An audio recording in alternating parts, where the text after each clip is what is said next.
자, 오늘 이 결혼에 대한 이 부정적인 견해들이 많아지고 있습니다.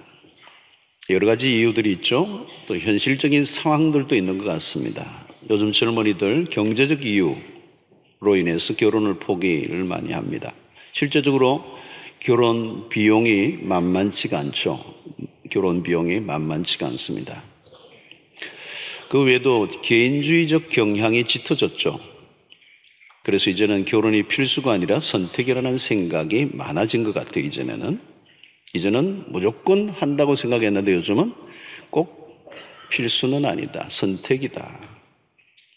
또 결혼제도라는 틀에 갇히기보다 자유롭게 살고 싶어하는 사람들이 늘어가고 있어요. 그들을 가르쳐서 우리는 오늘 비혼족이라고 그러죠. 비혼족. 또 부모 세대들을 볼 때 행복한 결혼으로 보이지 않는 것도 젊은이들이 결혼을 포기하는 요인 중에 하나입니다. 저렇게 살 바에는 결혼하지 않는 게 차라리 낫지 않을까라는 결론을 내리는 거죠. 자, 결혼은 꺼려하는 반면에 동거 형태가 확산되고 있습니다. 분명히 그것은 급속한 서구화입니다. 그래서 우리 요즘은 이런 질문을 젊은이들끼리 던진다고 그래요. 외롭게 혼자 살래? 지겹게 같이 살래? Which one? 어떤 것을 선택할래? 외롭게 혼자 사는 게 낫겠냐? 지겹게 같이 사는 게 낫겠냐? 이 둘 다 부정적인 질문이죠. 자, 어떻게 되었든 만족스럽지 않은 현실을 반영하는 질문이라고 볼 수 있습니다. 자, 그런데 우리는 시대적 상황보다 하나님이 본래 의도하신 가정이 어떤 것인가에 귀를 기울여야 합니다. 결혼하는 게 좋을까, 좋지 않을까? 결혼하지 않은 게 좋을까? 라고 하는 질문보다 우선되는 질문은 우리의 기호 이전에, 오늘 시대적 상황 이전에 하나님의 의도는 무엇일까? 여러분, 가정은 창조 계획 속에서 매우 중요한 주제입니다. 성경은 결혼에 대한 언급들이 많이 있습니다. 창세기 2장에서 시작된 이 결혼은 요한계시록의 공준 혼인 예식으로 마감됩니다. 창세기에서 요한계시록까지 이 결혼에 대한 얘기가 나와요. 성경은 우리를 그리스도의 신부로 비유합니다. 이게 그리스도와 결혼의 관계로. 그래서 바울은 남편과 아내의 관계를 교회와 그리스도의 관계로 설명합니다. 하나님과의 관계를 농밀하게 부부의 관계로 묘사한 책이 성경 아가스입니다. 예수님은 창세기의 말씀을 직접 인용하시죠. 마태복음 19장 4절로 6절에 보면 예수께서 대답하여 이르시되 사람을 지으신 이가 본래 그들을 남자와 여자로 지으시고 말씀하시기를 그러므로 사람이 그 부모를 떠나서 아내에게 합하여 그 둘이 한 몸이 될지니라 하신 것을 읽지 못하였느냐. 그런즉 이제 둘이 아니요 한 몸이니 그러므로 하나님이 짝지어 주신 것을 사람이 나누지 못할지니라 하시니. 바울 역시 본문 24절을 에베소서 5장 31절에 똑같이 인용합니다. 그러므로 사람이 부모를 떠나 그의 아내와 합하여 그 둘이 한 육체가 될지니. 자, 한 남자가 부모를 떠나 한 여자와 합하여 한 육체가 되게 함으로 새로운 가족 단위를 이루게 하셨습니다. 자, 여기서 우리는 하나님이 가정에 대한 중요한 원리를 제공하고 있다는 것을 발견하게 되죠. 여기 핵심적인 것은 뭡니까? 사람이 그 부모를 떠나 그리고 그 아내와 합하여. 자, 부부가 한 몸이 되려고 하면 선행되는 게 뭡니까? 떠남이 있어야 한다는 거예요. 누구로부터? 부모로부터 떠나야 한다는 거예요. 자, 결혼은 특별히 남자가 부모로부터 떠남으로 시작됩니다. 떠나지 않으면 아내와 한 몸을 이룰 수 없다는 것입니다. 자, 이 부분은 한국 사회에서 매우 뜨거운 감자입니다. 우리의 문화에서 결혼은 여자가 부모를 떠난다는 의미가 더 강합니다. 그런데 성경은 남자가 부모를 떠나야 한다고 얘기합니다. 그러니까 가정을 이루는 일에 여자 쪽보다 남자 쪽의 책임이 더 강조되고 있는 거죠. 자, 여기서 떠남이란 고립이 아니라 독립의 의미를 의미하는 겁니다. 그리고 공간적 의미보다 정신적 독립을 의미합니다. 많은 사람들이 결혼 이후에도 부모로부터 독립되지 않고 모든 면에서 깊이 연결되어 있습니다. 특별히 동양의 문화, 우리 한국의 문화는 더 그렇죠. 특히 요즘 부모로부터 분리되지 못한 자녀들이 늘어가고 있습니다. 나이가 들었는데도 부모의 그늘을 벗어나지 못하는 거죠. 그리고 부모로부터 경제적인 도움을 받는 것은 물론 스스로 결정을 내리지 못하는 우유부단한 마마보이들이 많습니다. 이것은 한국 엄마들의 극성스러운 모성애의 영향이기도 합니다. 문제는 부모에게 의존도가 높을수록 정상적인 가정을 이루기 어려워진다는 겁니다. 경제적인 것도 마찬가지입니다. 쉬운 일은 아니지만 경제적인 독립을 하지 않으면 결국 부모로부터 자유로울 수는 없는 것입니다. 부모의 영향 아래서 지시를 받고 통제를 받는다면 독립된 가정은 불가능한 것입니다. 자, 우리는 한국 가정 안에서는 남자가 부모를 떠나는 것도 필요하지만 부모가 먼저 아들을 떠나 보내어야 합니다. 의외로 자녀가 떠나고자 해도 부모가 떠나 보내주지 못하는 경우가 많아요. 그동안 부모가 모든 것을 대신 다 해주었기 때문에 그 부모에 대한 자녀에 대한 애착이 너무 강해요. 요즘 반대 현상도 있더라고요. 아들의 부모만이 아니라 딸의 부모들의 영향력이 커져가는 거. 요즘은 다 외동 아들과 딸들이 많습니다. 하나밖에 없는 자녀에게 모든 것을 걸어왔던 부모의 입장은 이해할 만합니다.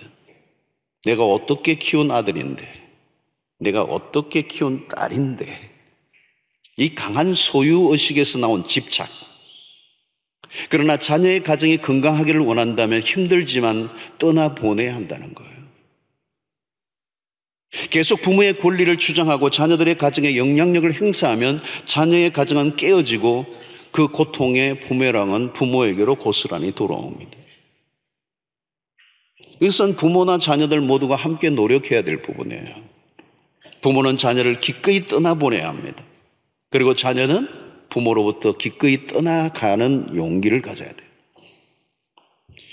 그래서 부모는 아들이 결혼한 아들이 뭔가를 자꾸 의논해 오려고 하면 너네들이 의논하고 너희들이 결정해라. 어드바이스는 해주지만 너희들의 모든 결정의 주체는 너희들이야. 이제 부모가 아니야. 결혼을 하고도 계속 남자가 사사건건 우리 부모는 이렇게 했었는데 우리 집안은 이렇게 했었는데 그러지 않았는데 그러면 새로운 가정을 이룰 준비가 되어 있지 않다는 뜻입니다. 그런 주장들은 둘이 하나 되게 하는 일에 걸림돌이 됩니다. 부모의 가정으로부터 떠나지 않았다는 것을 의미하죠. 특히 가정에서 남자의 역할이 중요합니다. 남자가 애매한 태도를 보여서는 안 된다는 거예요. 한 가정을 책임진 가장으로서의 분명한 태도를 가지고 한 가정을 책임지는 분명한 태도를 보여야 합니다. 여기서 매우 중요한 것은 부모보다 아내와의 관계에 더 우선순위를 두어야 한다는 것입니다. 아내의 의견을 존중히 여겨주고 이것은 부모를 무시하라는 말이 아니에요. 이것은 우선순위의 문제라는 것입니다. 성경적 가정에서 핵심은 부부의 관계라는 겁니다. 에덴에서도 아담과 하와 두 사람이 주인공이에요. 부부의 관계가 우선입니다. 부모보다 자식들과의 관계보다 부부의 관계가 훨씬 더 우선적이어야 한다. 여러분, 중요한 우리의 인생의 인간관계들이 너무도 중요한 관계들이 많지만 가장 소중한 관계는 부부의 관계입니다. 그것이 성경적 원칙이에요. 부모를 잘 섬겨야 합니다. 자식들에 대해서 최선을 다해야 하지만 부부의 관계보다 우위에 두어서는 안 된다는 거예요. 오늘 제가 심각한 주제를 다루고 있습니다. 결혼한 남자는 부모를 공양해야 하는 의무보다 아내에 대한 의무가 더 우선적이라는 거예요. 남자가 가장 헌신해야 될 첫 번째 대상은 아내라는 거예요, 아내. 여러분, 이것이 우리의 문화에는 참 낯설어요. 많은 경우에는 부모에게 효도하는 문제로 인해 다툼이 일어나고 급기야 이혼의 지경까지 가는 것이죠. 그것은 성경이 말하는 가정상은 아닙니다. 한국은 한 가지가 더 있죠. 배우자보다 자녀에게 더 집중하는 거예요. 자녀 양육 때문에 부부 관계를 소홀히 하는 경우가 많습니다. 자녀 교육 때문에 부부가 오랫동안 별거하는 일들도 흔한 일이 되었습니다. 한국은 자녀에게 모든 걸 다 쏟아부어요. 자녀 교육은 참으로 중요합니다. 그러나 만약 배우자보다 자식을 더 사랑하면 어떻게 될까요? 그건 역기능적 가정이 되는 것입니다. 부부에게 서로 쏟아부어야 할 사랑이 자녀에게로 흘러갈 때 그 사랑은 결코 건강한 사랑이 될 수가 없습니다. 자녀들이 보고 경험해야 하는 최고의 레슨이 뭔지 아십니까? 부모가 서로 사랑하는 것. 아빠, 엄마가 서로 사랑하는 모습을 보여주는 것. 그것보다 더 좋은 교육은 없어요. 부부가 서로 사랑하지 않으면 아이는 왜곡된 사랑을 경험합니다. 그리고 그 부모의 사랑은 집착으로, 자녀에 대한 그 사랑이 집착으로 바뀌게 되고 그것은 병적인 애착 관계가 됩니다. 그런 사랑을 과연 자녀가 원할까요? 그리고 그런 사랑을 받은 자녀는 도리어 사랑이 아닌 상처를 입게 됩니다. 그리고 부모의 그 집착은 아이들에게 정신적 고통을 안겨주게 됩니다. 나중에는 후유증이 크게 되죠. 결국 아이에게 모든 것을 쏟아붓고도 자녀로부터 쓴맛을 보는 경우가 허다합니다. 자식 사랑이 배우자를 사랑하는 것보다 우선되면 가정의 건강성은 깨어지는 것입니다. 자식을 인류대학에 보내고 유학을 보내고 외적으로는 다 성공해 보였을지 모르지만 정작 그 부부의 관계는 매우 불행한 가정들이 많은 거예요. 얻은 것보다 잃은 것이 더 많은 것이죠. 여러분, 자녀들에게 줄 수 있는 최고의 선물은 행복한 부부의 모습입니다. 가장 기본적인 원리는 무엇입니까? 좋은 부부가 될 때 좋은 부모가 될 수가 있습니다. 좋은 부부가 되지 않았는데 좋은 부모가 될 수 있는 경우는 없어요. 가장 좋은 부부로 살아가는 그 모습이 자녀에게 최고의 부모의 모습이에요. 배우자와 좋은 관계가 아니라면 자녀에게 건강한 영향을 결코 미칠 수가 없다는 것입니다. 아이들 때문에 이혼을 하거나 부모의 효도 문제로 다툰다면 그것은 우선순위가 잘못된 것이라는 거죠. 여러분, 부모를 섬기거나 자녀들을 돌볼 수 있는 에너지는 어디에서 나와야 하는가? 건강한 부부의 관계 안에서 나와야 합니다. 서로 사랑하는 그 부부의 깊은 사랑, 그 사랑의 에너지에서 부모를 섬기는 에너지가 나오는 거고 자녀들을 양육하는 에너지가 나오고 그 사랑과 그 공경이 정상적인 것이라는 거예요. 부부의 관계를 깨고 부모를 공경하는 일이나 자녀를 양육하는 일에 모든 걸 쏟아붓는 것은 건강한 모습이 아니라는 거죠. 여러분, 부부가 깊이 하나가 되면요, 자연스럽게 다 할 수 있어요. 자녀를 잘 돌볼 수도 있고 부모 잘 섬길 수가 있어요. 문제는 부부가 하나로 결속되는 것, 하나로 결속되는 것, 이것보다 더 우선적인 게 없다는 거예요. 그런데 우리는 이 부부의 관계를 소홀히 하고 등한히 하고 무시해버리고 이 부부의 관계는 갈등의 구조를 만들어 놓고 다른 것을 한다고 예를 쓴다는 이거는 우리의 창조의 가정을 만드신 하나님의 원리를 깨는 것이라는 것.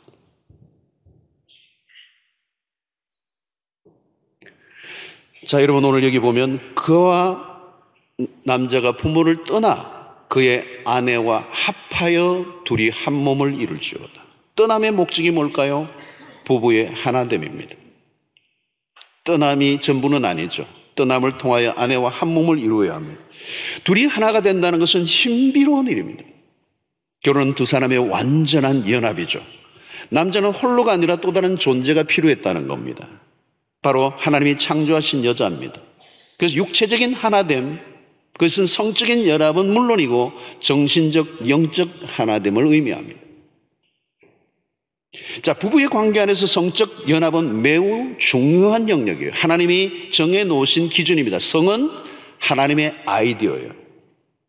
부부의 관계 속의 성은 아름답고 거룩한 것입니다.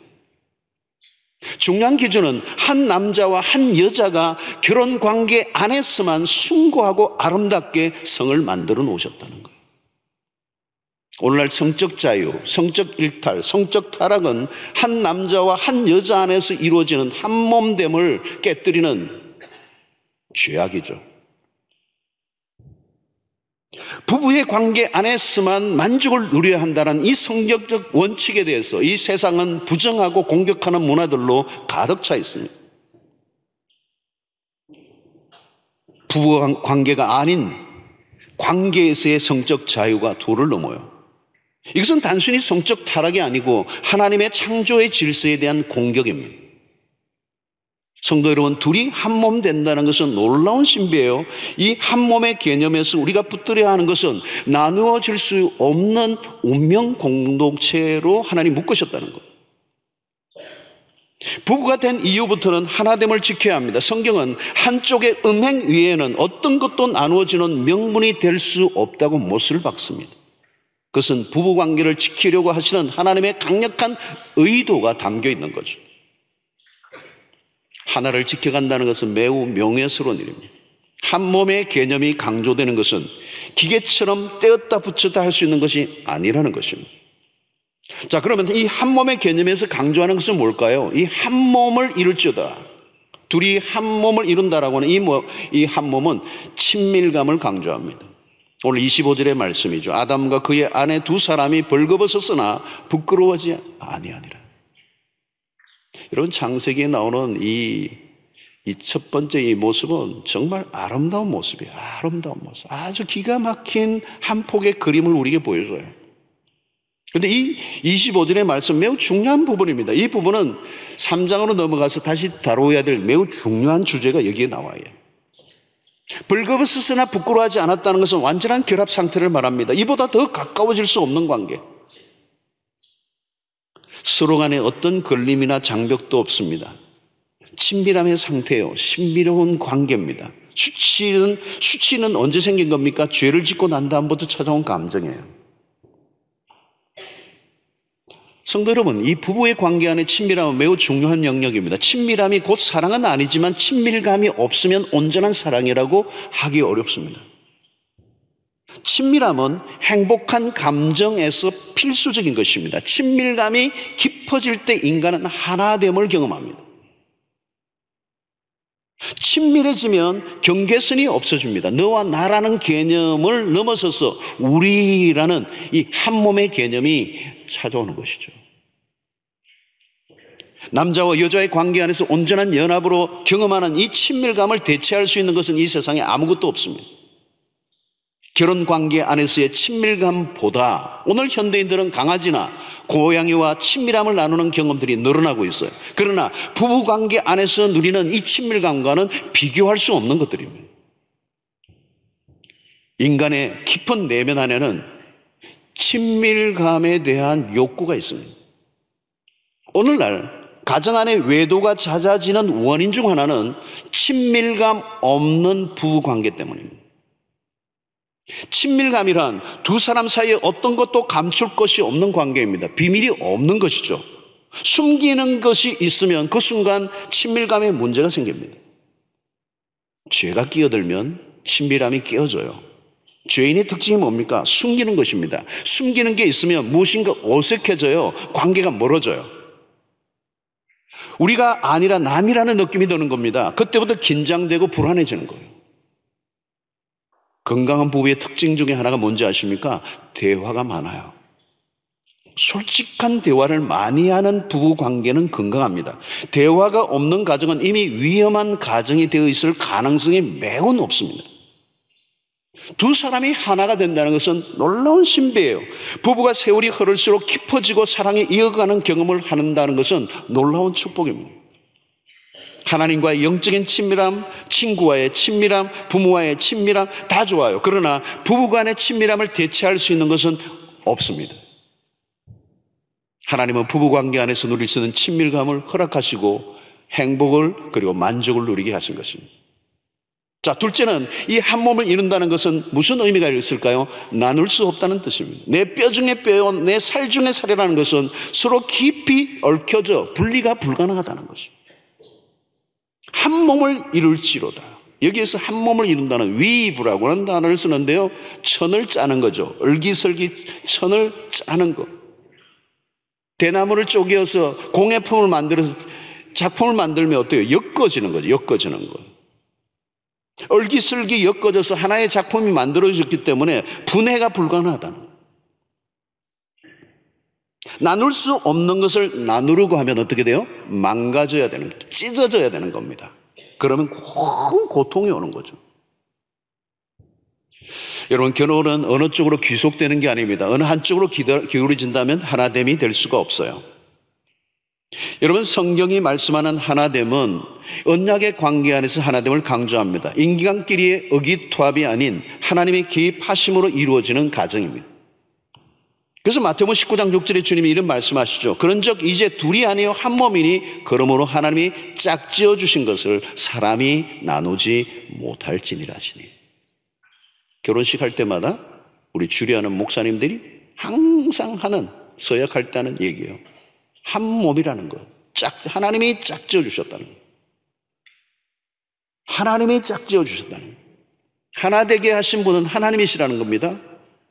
자, 여기서 하나 된다고 해서 나라는 존재가 없어지는 건 아닙니다. 온전히 남자와 여자가 결합하여 가정을 이룰 때 남자는 남자다워지고 여자는 더 여자다워지는, 남자의 여성성, 남자의 남성성과 여자의 여성성이 언제 드러나느냐? 결혼을 통하여 뚜렷하게 드러난다는 것입니다.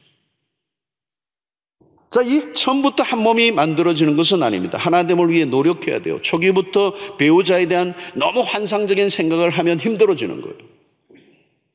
언제나 환상은 깨어지게 되어 있습니다. 결혼을 하고 조금만 지나면 환상이 점점 꺼지죠. 남자는 배가 약간 나오면서 머리숱도 덤성덤성해지고 매너도 좀 예전보다 못하고, 그렇죠. 어쩔 수 없어요, 여러분. 어쩔 수 없어요.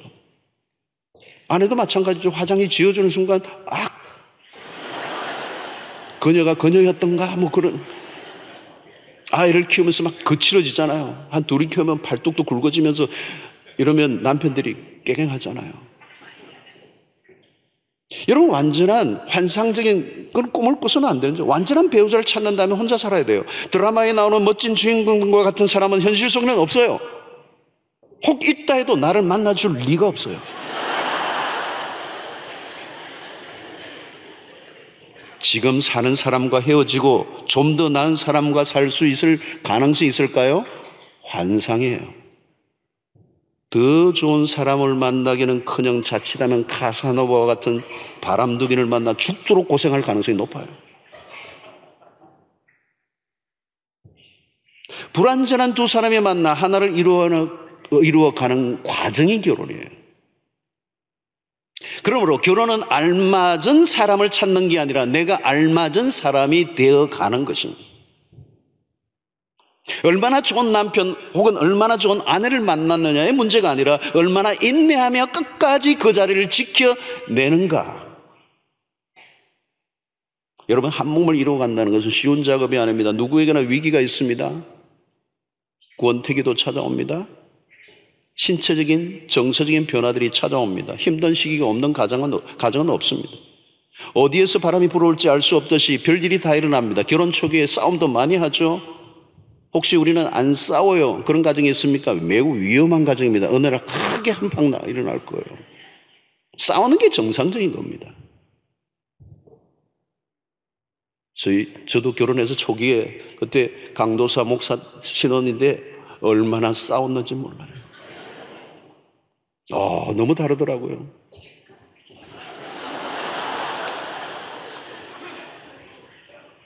싸우고 가면서 조금씩 알아가는 거예요. 그리고 서로 조율해 가는 것이죠. 한 몸을 이루어 가다 보면 서서히 깊어지게 되는 것입니다. 물론 두 사람만의 힘만으로 되는 거 아닙니다. 주님의 도우심이 있어야 돼요. 둘만 열심히 사랑한다고 될까요? 안 해요. 주님보다 더 사랑하는 게 있으면 안 돼요. 부부, 가정, 그게 우상이 되면 안 되죠. 주님을 사랑하는 부부, 그러면 그 주님께서 그 부부의 관계를 온전하게 유지시켜 주시는 놀라운 일들이 일어나요. 해답은 영적인 성숙입니다. 여러분, 신앙생활과 가정생활은 분리되어 있지 않습니다. 신앙생활은 교회에서 이렇게 하는데 집에서는 전혀 다르게 행동한다. 그건 불가능한 겁니다. 신앙생활과 가정생활은 똑같아야 합니다. 영적으로 성숙해 갈수록 부부관계는 깊어집니다. 신앙이 부부의 관계에서 꽃을 피워야 합니다. 여러분, 십자가의 원리가 가정의 중심에 놓여야 되죠. 내가 죽고 상대를 살리는 일이 부부의 관계 안에서 일어나야 한다는 거예요. 나의 행복이 아니라 상대의 행복을 위해 살면 행복은 저절로 오는 것입니다. 그러므로 이기심을 죽여야 돼요. 이기심을 끊는 명약은 뭡니까? 십자가입니다. 나 중심이 아니라 상대방 중심으로 돌아가면 부부관계는 문제가 없습니다. 나보다 상대를 더 낮게 여기고 배려하고 희생하면 다툴 일이 없어요. 자기의 주장을 내려놓고 상대의 이야기에 귀를 기울여주기 시작해 보십시오. 여러분, 십자가로 사는 것이 무슨 선교지에서만 일어나는 것이 아니라 가정 안에서 경험해야 합니다. 자기 것만 챙기고 자기 좋은 것만 추구하고 상대를 배려할 줄 모르면 그 충돌은 벌어질 수밖에 없는 것이죠. 남편이 외식하러 나가자 그러면 자기 좋은 거 먹으러 가면 보신탕, 뭐 그렇게 외식이에요? 상대를 위해서 해야죠. 왜 상처를 주는 것이고 왜 전쟁이 벌어집니까? 이기적인 거예요. 이기적인 모습 때문에. 사실 여러분, 집안일을 할 때도 남자가 할 일이 따로 있고 여자가 할 일이 따로 있나요? 잘못하면 제가 남자분들한테 혼날 것 가능성이 있는데, 제가 호주에서 20년을 살다 보니까 그러더라고요. 아, 이렇게 사는 거지. 어떻게 여자들만 죽도록 모든 걸. 집안에서도 마찬가지. 시간이 있으면 도울 수 있으면 돕는 거고, 할 수 있는 일이 따로 정해져 있는 것이 아니라 상황에 따라 책임이 달라질 수도 있는 거예요. 얼마든지 도울 수도 있고 남편과 아내의 역할이 얼마든지 달라질 수도 있고 바뀌어질 수도 있고 상황에 따라 내가 할 수 있는 시간이 있으면 하고. 근데 우리는 경계선을 다 끊었어요. 자기만을 생각하고 이기적인 행동을 하면 마음은 금방 식어버립니다. 망가진 가정을 보십시오. 틀림없이 그곳에는 이기심이 득실거릴 겁니다. 항상 자기 자신만을 생각하고 행동합니다. 항상 당신이 나에게 해준 게 뭐 있어? 그러면 답이 없는 가정이에요. 내가 당신을 위해서 해준 게 별로 없는 것 같아 미안해. 이런 마음을 들면 그 가정은 사는 거. 여러분, 오직 십자가만이 답입니다. 십자가 필요한 곳이 부부의 관계요. 깨어진 가정이라도 늦지 않습니다. 십자가로 돌아가면 그 가정 얼마든지 회복될 수 있습니다. 십자가는 쾌쾌 묵은 낡은 교리가 아니라 오늘 또 깨어지고 상처로 얼룩진 가정을 세우고도 남는 능력이 십자가에 있습니다. 여러분, 죄가 하나됨을 깨뜨린다면 십자가는 부부를 하나 되게 만듭니다. 그리스도 안에서 온전히 하나 될 때 주어지는 축복이 얼마나 놀라운 것인지요. 여러분, 창세기를 살펴보면서 할 일이 무엇인가 하면 오늘의 상황과 세태를 따라다니기보다 하나님이 창조하신 원형을 확인하고 하나님이 본래 만드시고자 했던 가정이 무엇인가를 확인하고 그 가정으로 회복되는 일이에요. 여러분, 우리는 하나님이 만드신 것보다 더 나은 것을 만들어낼 능력이 없습니다. 하나님이 만드신 가정의 제도를 무시하고 행복과 기쁨을 얻을 수 있는 곳이 이 지상에 존재하고 있는가? 없다는 거예요. 여러분, 부부관계가 아닌데 다른 데서 행복을 찾을 재간이 없습니다. 우리는 성경을 보면 타락 이후에도 결혼은 저주가 아니라 축복으로 이어져요. 여러분, 인간이 죄를 짐으로 저주가 찾아오고 모든 게 우리의 땀을 흘려 수고하고 돈을 버는 것에서부터 얼마나 많은 저주가 이 땅에 가득했습니까? 그럼에도 불구하고 하나님은 이 결혼이라고 하는 제조는 보호를 하셨어요. 우리에게, 인간에게 축복으로 남겨두셨다는 거. 전도서 9장 9절을 보십시오. 내 헛된 평생의 모든 날. 전도서의 주제 아닙니까, 여러분? 헛된 평생의 날이라는 거, 이 세상에 어떤 걸 하든 다 헛된 거죠. 그래서 하나님이 해 아래에서 내게 주신 모든 헛된 날에 하나가 있어야 하나가. 내가 사랑하는 아내와 함께 즐겁게 살지어다. 그것이 내가 평생의 해 아래서 수고하고 얻은 너가 누릴 몫이라는 거, 몫이라는 거. 여러분, 전도서는 허무가 가득한 책입니다. 먹고 즐기는 거, 이 세상의 모든 우리가 성취하는 것들이 다 허무하다고 얘기합니다. 그런데 그런 허무와 절망 속에서도 남아있는 게 하나 있는데, 아내와 함께 즐겁게 사는 것이다. 성도 여러분, 오늘 시대가 참으로 힘든 시대예요. 모든 게 휘청거리고요, 고장난 기계처럼 미래가 밝아 보이지 않습니다. 요즘 저는 미세먼지를 쫙 읽어보면서 이게 뭐 대기 오염 문제가 아니고 이 시대의 모습 같아요. 뿌해요. 아무것도 보이지가 않아, 이 시대가. 사람들은 지쳐있고 답은 없고 피곤한 일상을 살아가고 즐겁고 행복한 게 없는 세상.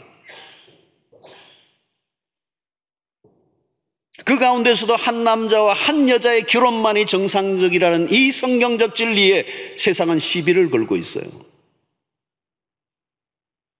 그래서 아내, 남편 대신에 무슨 단어를 많이 씁니까? 애인이라는 단어를 더 살고, 애완동물과 각종 장난감들과 게임들을 개발하고, 그런 것들이 주요한 결혼 생활의 대체가 될 수 있을 것처럼 몸부림을 치고 있는 이 시대. 과연 결혼제도, 부부의 관계를 넘어선 어떤 즐거움과 기쁨이, 만족과 희락이 우리에게 주어져 있는지 사람들은 몸부림을 치지만 성경의 답은 뭐예요? 없다예요, 없다. 대체 불가능해요, 대체 불가능. 창조의 세계에 하나님의 약속한 것이 없다는 거예요. 하나님은 힘들고 허무한 세상 속에서도 비틀거리지 않고 끝까지 승리할 수 있는 그 길을 우리에게 열어주셨는데, 그게 부부라는 거예요. 부부. 성도 여러분, 오늘 메시지의 핵심은 가정이고요, 그 가정의 핵심은 부부라는 거예요.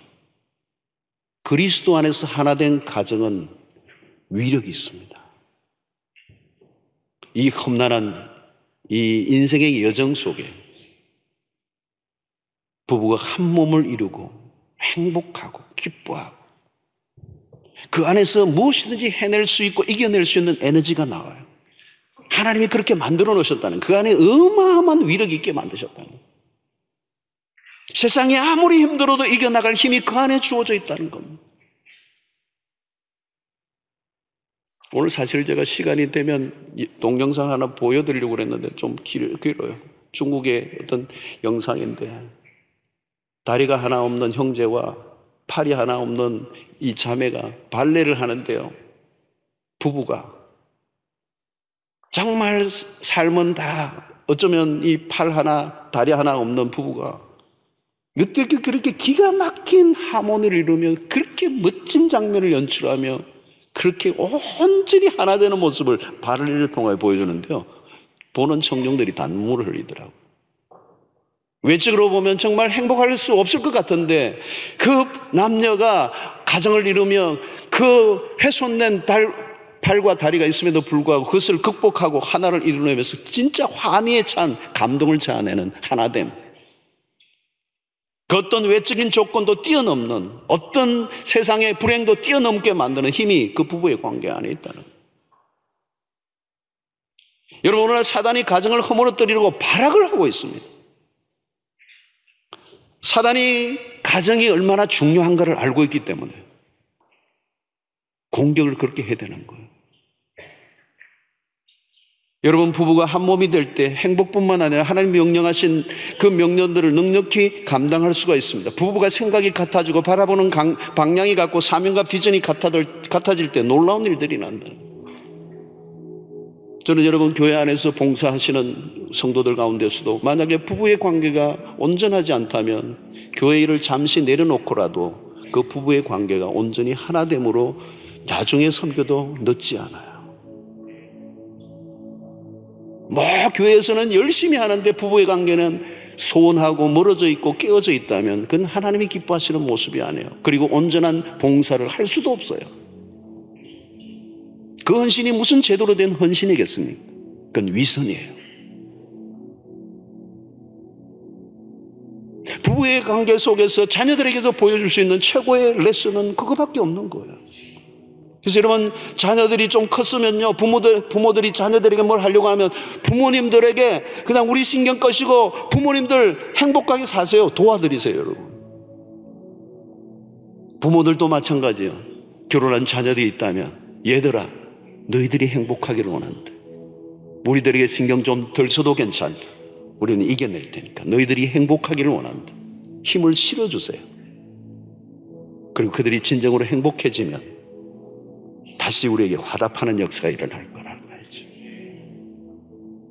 오늘 여러분, 결혼을 하고 자녀를 낳는 일은 하나님이 생육하고 번성하라고 하는 하나님의 명령에 대한 수행입니다. 그리고 이 땅을 다스리라고 하는 그 명령을 누가 해요? 한 몸 된 부부가 하는 것입니다. 홀로가 아니에요. 사회와 국가, 교회를 견고하게 세워가는 일에 건강한 부부의 역할만큼 중요한 것은 없습니다. 건강한 교회와 사회를 위해 건강한 가정의 기여가 절대적으로 필요해요. 그런데 지금 이것이 온 세상에 흔들리고 있습니다. 창세기의 말씀을 통하여 우리는 이 결혼 관계를 새롭게 하여 건강한 부부, 건강한 가정을 끝까지 지켜내는 일에 최선을 다함으로 하나님을 기쁘시게 할 뿐만 아니라 또 우리의 가정이 온전한 하나님의 나라를 세우는 일에 기여하는 건강한 가정으로 세워지는 그런 은혜가 있게 되기를 주의 이름으로 축원합니다.